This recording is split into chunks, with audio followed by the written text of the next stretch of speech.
এই নে তোদের এই মাসের বেতন, আর তোমরাও নাও। এই এতগুলো টাকা? কি ভাবছো এখানে কাজ করলে আরো অনেক টাকা পাবে?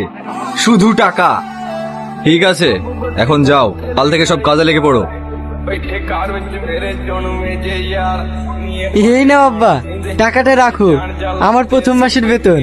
এই তুই এতগুলো টাকা কোথায় পেলি? আর তুই কি কাজ করিস?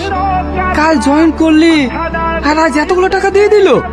ও তুমি বুঝবে না আব্বা, আমি যে লাইনে ঢুকেছি শুধু টাকা। তুমি পল্লবীর বিয়ের ব্যবস্থা করো, টাকা আমি দেবো। ওগো, ব্যাপারটা যেন আমার কেমন কেমন লাগছে।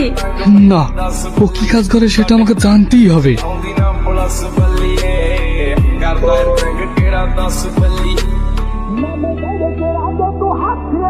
কে তোমরা এইভাবে আমার পথ আটকাচ্ছ? কি চাও? রাজ তুমি?